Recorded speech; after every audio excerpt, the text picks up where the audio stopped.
जी नमस्ते, मैं विक्रांत newstech.com के साथ और अभी हमारी चुनावी यात्रा सोनभद्र जिले में आ चुकी है।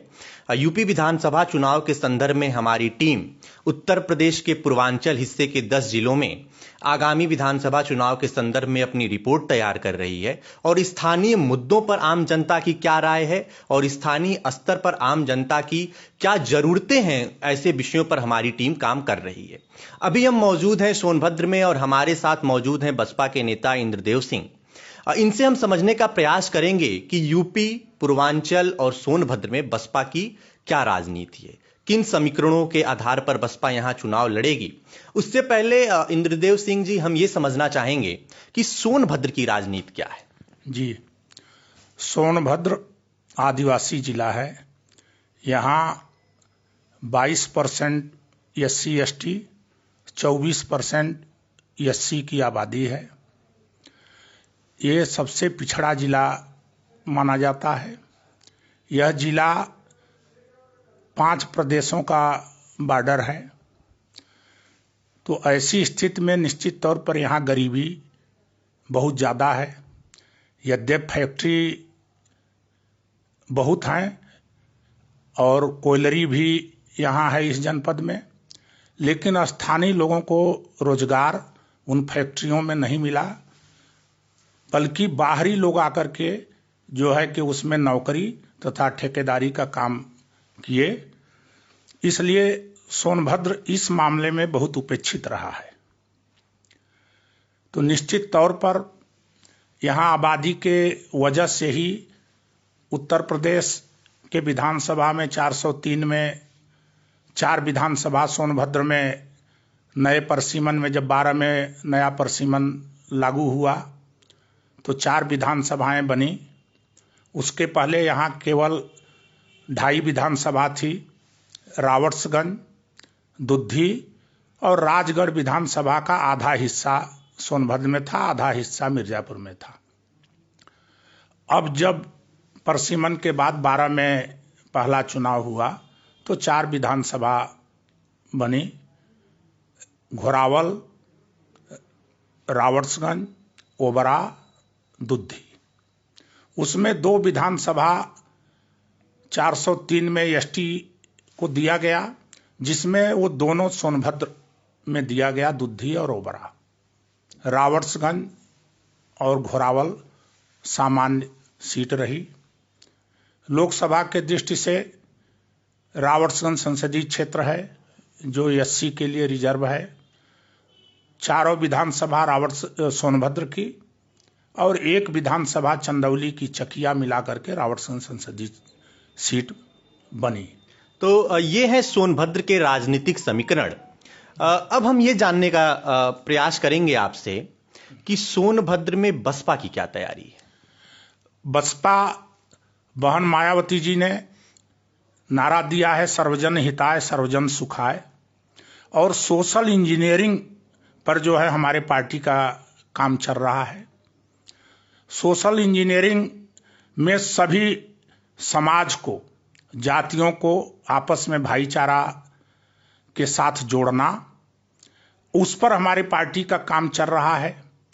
निश्चित तौर पर और पार्टियां जो ऊपर दिखाई दे रही हैं, प्रदर्शन कर रही हैं, धरना दे रही हैं या सभाएं कर रही हैं, वो ज़्यादातर दिखावटी है। हम लोगों का जो है बहन मायावती जी के निर्देश पर रूट लेवल पर, जमीनी स्तर पर जो है तैयारी चल रही है। सोनभद्र में एक घटना घटी उभा में, उभा कांड बड़ा चर्चित हुआ जी। और प्रियंका गांधी ने बहुत सक्रियता दिखाई, आई धरने पर बैठी, अपने नेताओं की टीम को लगाया। क्या वह घटना आज प्रासंगिक है और कांग्रेस को कहीं भी इसका एक लीड मिलता दिख रहा है? देखिए, उस घटना के बाद कांग्रेस की नेता श्रीमती प्रियंका गांधी जी आई, वहां गई। निश्चित तौर पर वह उनका कदम स्वागत योग्य था। मैं उनको इस मुद्दे पर बधाई भी देना चाहता हूं।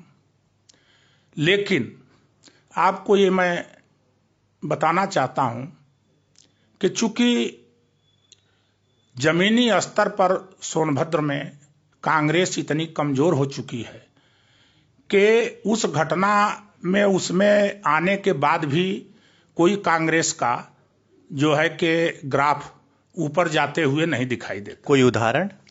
उसका उदाहरण एक है कि अभी पंचायत का चुनाव हुआ और मूर्तिया जिला पंचायत क्षेत्र में जो है कि वो गांव पड़ता है उब्भा गांव, वहां आदिवासी गोण हैं, वहीं का जिला अध्यक्ष बनाए गए हैं कांग्रेस के, और कांग्रेस का जो प्रत्याशी घोषित हुए थे वह जो है कि मात्र 40 मत उस गांव में पाए, और उस जो है विधानसभा उस सीट पर बसपा का प्रत्याशी रिकॉर्ड मतों से जीता, हमारा नीरज श्रीवास्तव हमारा कैंडिडेट। भाजपा भी वहां बुरी तरह हारी। तो उसका एक उदाहरण है कि हमको नहीं लगता कि जमीनी स्तर पर जो है कि कांग्रेस का कोई वोट बढ़ा, यद्यपि उन्होंने मेहनत किया, इसमें कोई शक नहीं है। ब्राह्मण सम्मेलन को लेकर बसपा चर्चा में आई, नए सामाजिक समीकरण की बात कही जा रही है कि हम फिर से 2007 के समीकरण को वापस लाएंगे और सत्ता में 2022 में हम सरकार बनाएंगे। ब्राह्मण सम्मेलन का ग्राउंड पे क्या इम्पैक्ट है? देखिए, ब्राह्मण समाज में भारतीय जनता पार्टी के प्रति नाराजगी है, यह एकदम स्पष्ट दिखाई दे रहा है। ऐसी स्थिति में ब्राह्मण सम्मेलन जो माननीय सतीश मिश्रा जी के नेतृत्व में चल रहा है, सोनभद्र में भी सम्मेलन हुआ था, तो निश्चित तौर पर चूंकि 2007 में जब सरकार बनी थी बसपा की, बहन कुमारी मायावती जी मुख्यमंत्री बनी थी, उस समय 44 ब्राह्मण विधायक बसपा से चुने गए थे और ज्यादातर को परसेंटेज में मंत्री बनाया गया था। तो ब्राह्मणों को सम्मान देने का काम बहुजन समाज पार्टी ने किया था, बहन कुमारी मायावती जी ने किया था। तो निश्चित तौर पर हमको लगता है कि ब्राह्मण समाज जो भारतीय जनता पार्टी के तरफ गया था, इस बार इतना ज्यादा नाराजगी है कि वह पुनः बसपा में वापस लौटेगा और बहुजन समाज पार्टी की जीत होगी और बहन कुमारी मायावती जी पुनः उत्तर प्रदेश की मुख्यमंत्री बनेंगी।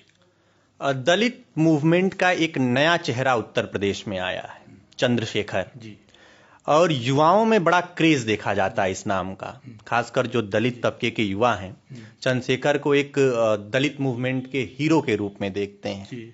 बसपा को चंद्रशेखर से क्या चुनौती है? बसपा को चंद्रशेखर से कोई चुनौती नहीं है। खास तौर से पूर्वांचल में हमको नहीं लगता कि 1000 वोट भी हर विधानसभा में चंद्रशेखर जी प्रभावित कर सकते हों।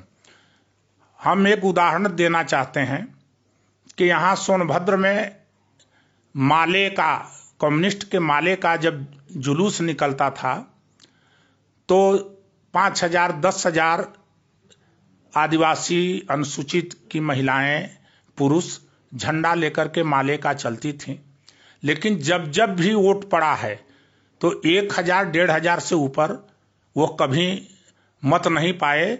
वह मत हमेशा शिफ्ट कर गया जो है कि बसपा में। तो हमारे इधर पूर्वांचल में, हमारे जनपद में तो उनका कोई असर नहीं है चंद्रशेखर जी का, इसलिए कोई भी प्रभाव बसपा पर नहीं पड़ेगा। चलिए, तो अभी एक सवाल और बनता है, चूंकि आप सोनभद्र के स्थानीय निवासी हैं, सोनभद्र की राजनीति करते हैं, वर्तमान सरकार से ही 4 विधायक हैं सोनभद्र में। 2017 के बाद स्थानीय स्तर पर काम दिखाई पड़ता है जैसे वादे किए गए थे?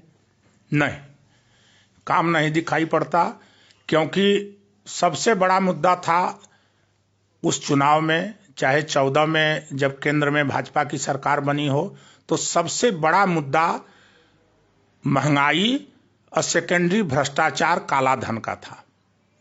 महंगाई आज चरम सीमा पर है, यहाँ के विधायकों ने नारा लगाया था कि गिट्टी बालू सस्ता होगा, हर गरीब का मकान पक्का होगा।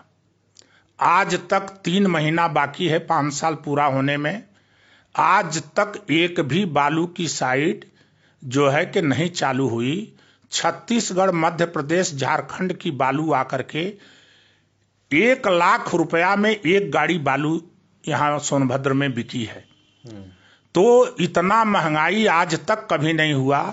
गैस का दाम देख लीजिए, डीजल पेट्रोल का दाम देख लीजिए, चाहे जितना भी सरसों के तेल का दाम देख लीजिए, तो महंगाई तो चरम सीमा पर है। इतना तो शायद कल्पना भी हम लोग नहीं कर सकते थे कि इतनी भी महंगाई हो सकती है। तो महंगाई एक बड़ा मुद्दा आगामी विधानसभा चुनाव में होने वाला है और नए राजनीतिक समीकरण दिख रहे हैं उत्तर प्रदेश में। अखिलेश छोटे दलों को साथ लेकर अपनी राजनीति आगे बढ़ाना चाहते हैं। इसी क्रम में उन्होंने सुहलदेव समाज के जो पार्टी है राजभर को, ओम प्रकाश राजभर को अपने दल में गठबंधन के साथ लाया है। क्या लगता है पूर्वांचल में राजभर का कितना प्रभाव है और विशेषकर आपके इस इलाके में? हमारे इलाके में ओम प्रकाश राजभर जी का कोई असर नहीं है, क्योंकि वो जात की राजनीति करते हैं। राजभर का वोट हमारे जनपद में किसी विधानसभा में 1000 भी नहीं है।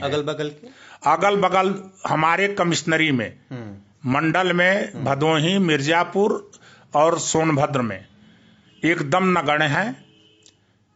कुछ चंदौली, वाराणसी, बलिया, गाजीपुर, आजमगढ़ में राजभर समाज का वोट है।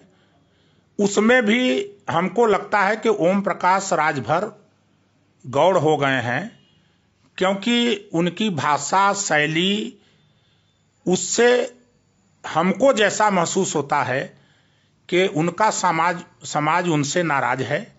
इसलिए शायद अपने समाज का 10% 15% वोट वो सपा को दिलवा सके तो बड़ी बात है। तो ओम प्रकाश राजभर के संदर्भ में भदोही, मिर्जापुर और सोनभद्र में सपा को गठबंधन का कोई फायदा नहीं होने वाला है, ऐसी बातें बसपा के स्थानीय नेता इंद्रदेव सिंह ने कही है। एक सवाल और है कि 2022 विधानसभा चुनाव का मेन मुद्दा क्या होगा, किस पे लड़ा जाएगा?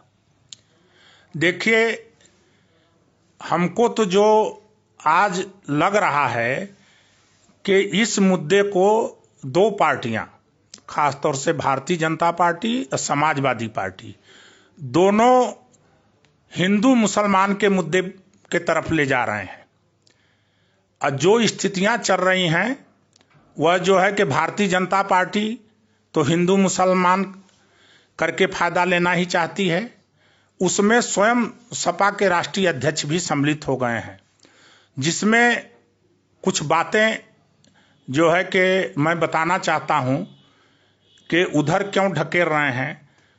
उन्होंने इस देश में एक बात, जिन्ना का जिन्न बाहर निकाला और बाकी खोची बचा था। उनके साथ जो ओम प्रकाश राजभर आए हैं, उन्होंने यह बोला कि अगर जिन्ना देश के प्रधानमंत्री भारत के होते तो जो है कि देश का बंटवारा नहीं होता। इस बयान का जमीन पे क्या असर है? जमीन पर बहुत असर है।